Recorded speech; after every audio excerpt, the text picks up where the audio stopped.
Friday జరిగిన issue ఏంటి అంటే సర్ఫ్ ఎక్సెల్ గురించి ఒక వోచర్ కోసం అనేసి ఒక టాస్క్ జరిగింది కదా, blue team and pink team Tanuja, Rithu, Kalyan, Demon అనుకుంటా. ఇక్కడ బ్లూ టీమ్ ఏమో Emmanuel, Bharani, Suman Shetty and Divya. So blue team నుంచి Emmanuel and Bharani garu, pink team నుంచి తనూజ అండ్ రీతు. వీళ్ళు ఏంటంటే అక్కడ వాళ్ళు మురికి అయినా అంటే వీళ్ళు మురికి చేస్తూ ఉండాలి, వీళ్ళ టీం వాళ్ళకి వాళ్ళ టీం వీళ్ళకి.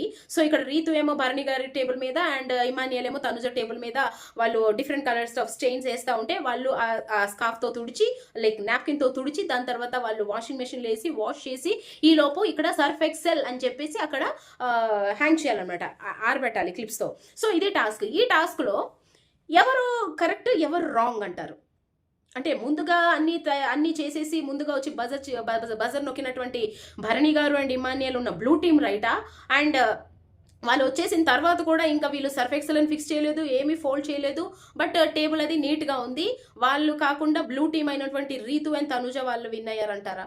అక్కడ నాకు దివ్య పాపం బగరాలాగా అయిపోయింది అనిపించింది నాకు. దివ్య ఏం చేసినా తప్పు అయిపోతుంది అక్కడ. ఇక్కడ తనుజ ఏమో ఎప్పుడైతే బ్లూ టీమ్ని డిక్లేర్ చేశారో తనుజ గొడవకి దిగింది. ఏంటంటే భరణి గారితో ఇష్టం వచ్చినట్టు వాగుడు వాక్కండి, మీరు వాగుతున్నారు నేను కాదు. ఈ మాటలన్నీ ఏమైపోయాయి నాగార్జున గారు? ఎందుకు అడగలేదు? సంజన గారి విషయంలోనే దగ్గర 40 మినిట్స్ అయిపోయింది. సంజన గారి దగ్గర 40 మినిట్స్ అయిపోయింది. మరి ఇక్కడ వాగకండి మీరు అని చెప్పిన తనుజ మళ్ళీ నువ్వు వాగకు అని వెంటనే భరణి గారు అంటే వాగకు అని నన్ను అంటారా, పిచ్చి పిచ్చిగా మాట్లాడి నన్ను అంటారా అని చెప్పేసి తనుజ కనిపించలే, పక్కనే వ్యానిష్ అయిపోయింది.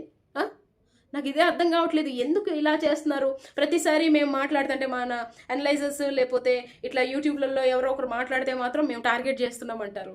What is this sir? ఏమైంది లోకానికి అన్నట్టు ఏమైంది బిగ్ బాస్కి? అండ్ ఇక్కడ వచ్చేస్తే ఈసారి మాత్రం దివ్య ఎలిమినేట్ అయిపోతుంది. నాకైతే ఫెయిర్ ఎలిమినేషనా అన్ఫెయిర్ ఎలిమినేషనా అని అడిగితే ఫెయిర్ అని అంట. ఎందుకు ఆ పిల్ల ఉండి మాటలు పడి వాళ్ళతో అమ్మాయి ఎంత కరెక్ట్గా మాట్లాడినా నువ్వు తప్పు, నువ్వు కరెక్ట్ కాదు, నువ్వు ఇది అది అని మాటలు కంటే ప్రశాంతంగా వెళ్ళిపోయి చదువుకో తల్లి అనిపించింది నాకు.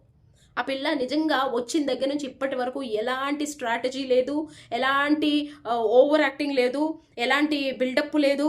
అమ్మాయి ఏంటంటే ఫస్ట్ నుంచి కూడా నా వాయిస్ ఇంతే, నాకు వాయిస్ ఉంది, నా వాయిస్ నాకు చాలు అన్న ఒక ఓవర్ కాన్ఫిడెన్స్ తప్పితే వేరే ఏమీ నాకు అమ్మాయి దగ్గర డిఫాల్ట్ కనిపించలేదు. ఒకటి ఈ భరణి గారితో బాండింగ్ వలన అమ్మాయి గేమ్ తగ్గిందని నాకు అనిపిస్తుంది. తను సింగిల్గా ఆడుకొని ఉంటే ఇంకోలా ఉండేదేమో అనిపించింది. ఎందుకంటే మొన్న మీరే చూసుంటారు, తనకి చాలా రేషియో ఉన్నటువంటి శోభా శెట్టితోనే ఆడి గెలిచింది. అలాంటి అమ్మాయి చాలా గేమ్స్ కూడా ఆడింది, మగవాళ్ళతో సమానంగా ఆడింది. ఆ ప్లేస్లో ఇంకొకరు ఉంటే ఆడలేకపోయేవారండి, నేను కంపేర్ చేయట్లేదు. అలాంటి ఒక అమ్మాయి ఉండి కూడా ఇన్ని మాటలు అనిపించుకొని భరణి గారితో హేట్రేడు, తనుజతో హేట్రేడు, వీకెండ్ వస్తే తిట్లు, ఎందుకు ఈ బాధ?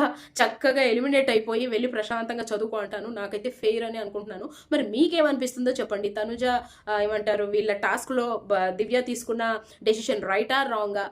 తనుజ అండ్ భరణి గారు గొడవలో ఎవరు రైట్ ఎవరు రాంగ్? అండ్ ఎలిమినేట్ అయిపోతున్న దివ్య గురించి చెప్పండి, ఫెయిరా అన్ఫెయిరా? నాకైతే ఫెయిర్ అని అనిపిస్తుంది. Thank you.